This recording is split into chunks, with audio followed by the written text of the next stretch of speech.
C'est vrai que c'était un point de rencontre, ouais, effectivement. Alors, bah, ça s'est passé très naturellement. On était tous les deux fiers de ce film. Et je pense il y avait une vraie envie de se rencontrer en fait. Ouais. On se connaissait pas. Vas-y, prends-moi le chant. Voilà. Alors ça, par exemple, c'est un truc. On se connaissait pas et on a appris à s'aimer. On s'est aimé très vite. Tu veux de l'eau, ma petite chérie? Non, merci. Tu veux de l'eau, Alec? Merci, ça va. C'est whisky. Parce que, excusez-moi, j'ai un problème qui n'a rien à voir avec vous, c'est qu'on a beaucoup ri à l'instant. Et pardon, pourquoi une comédie romantique? Parce que j'adore ça, les comédies romantiques. Parce que je trouve que c'est un espèce de... Pardon, je vais me répéter parce que c'est une formule que j'ai déjà employée et ils vont se moquer de moi. Mais c'est une espèce de boîte dans laquelle on peut mettre tout et n'importe quoi. Donc il y en a qui sont très mauvaises et puis il y en a qui... En fait voilà, ça existe depuis Shakespeare. Hein.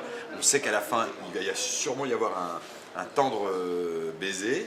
Et voilà, sur le chemin de ce dénouement fort prévisible, il peut y avoir des folies amoureuses, amicales, des oppositions de génération. J'aime beaucoup ça, et donc je me voyais bien. Et puis mon personnage de séducteur autoproclamé à la télévision, je trouve qu'il convenait assez judicieusement à ce genre-là. J'allais pas arriver dans un film des frères Dardenne, je n'en ai ni le talent ni l'envie. Et Ludivine, elle, c'est un peu, je dirais, encanaillée dans ce genre-là, après avoir fait, elle, des films, je dirais, qui plaisent davantage à la rédaction des Inrecuptibles. On s'est vraiment investi, Nicolas a été pour beaucoup, dans la création des personnages. En fait, on a vraiment créé les personnages du film qui n'existaient pas sur le scénario original. Et l'âme du film, en quelque sorte, où on a mis de nous-mêmes.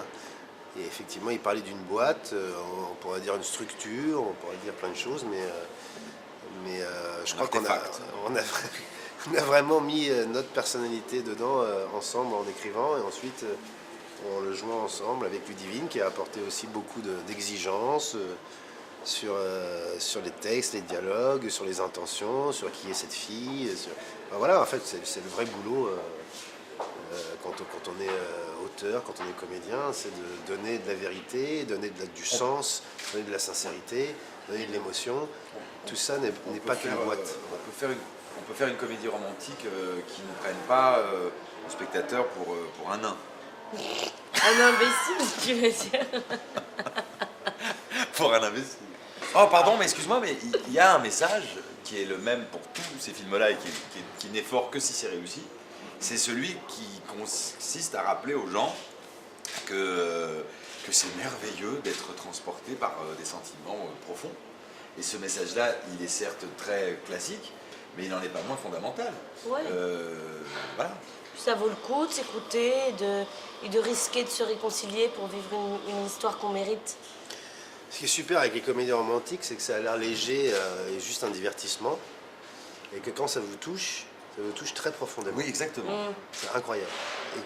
Et qu'on se dit en sortant du film, mais oui, en fait c'est ça l'essentiel. Oui, c'est ça, exactement.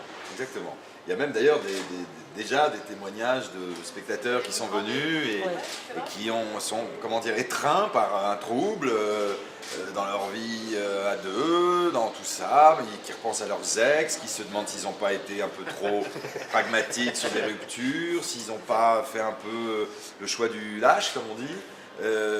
Ludivine, son personnage est dans une problématique que je trouve très actuelle, c'est-à-dire dans cette époque fragile, menacée, menaçante. Elle est jalouse, elle est troublée par l'omniprésence des réseaux sociaux dans la vie de son partenaire et ça la rend extrêmement fragile et nerveuse parce qu'elle a l'impression qu'il vit une vie à laquelle elle n'a pas le droit d'assister. Quand on est une petite vedette et tout ça, on est amené... Moi, j'ai eu une période dans ma vie où j'étais attentif un peu à certains messages de certaines jolies filles, etc. Oui, et puis pour parler pour tout le monde,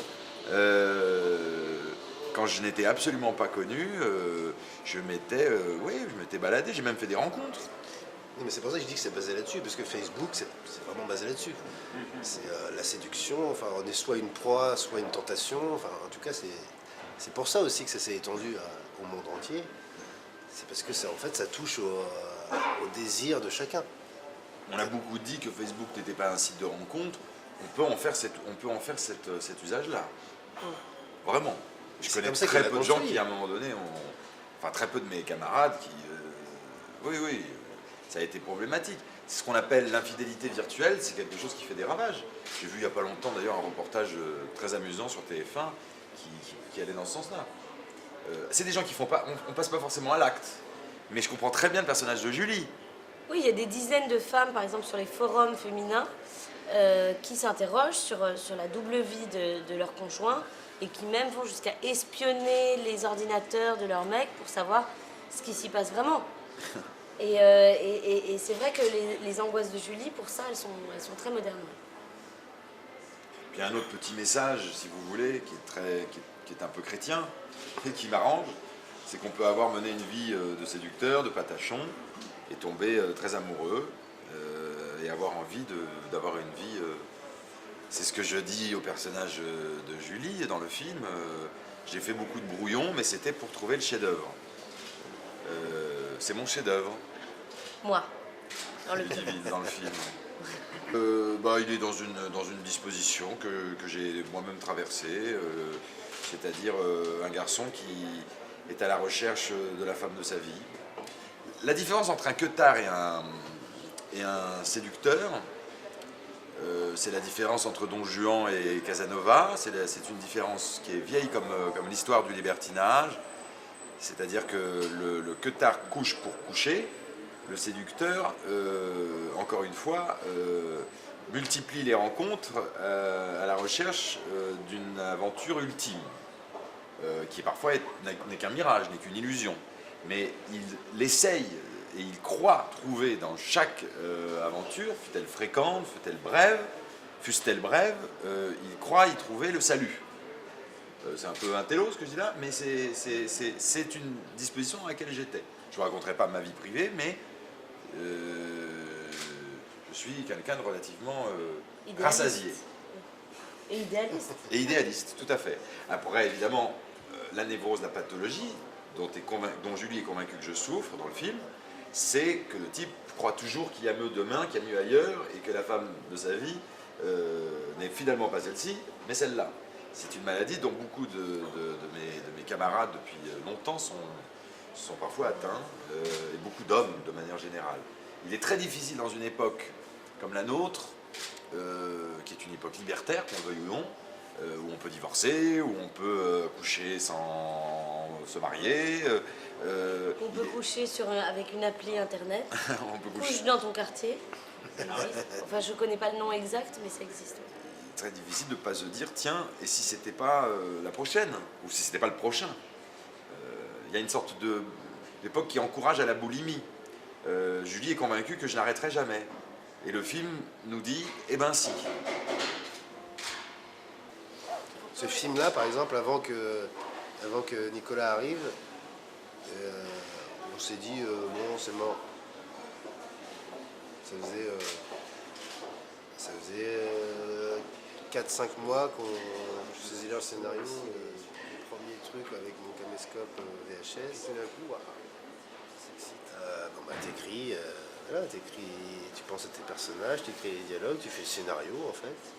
Et après tu vas demander à tes potes, tu veux jouer, tu tournes, et puis après tu le montes tout seul avec ton magnétoscope. Moi je suis monté avec un magnétoscope quand même, où il fallait que je calcule la durée de rembobinage de 2 secondes et demie pour que ma coupe tombe au bon moment. Et une fois que tu as vécu ça, en fait, c'est difficile de s'en sortir.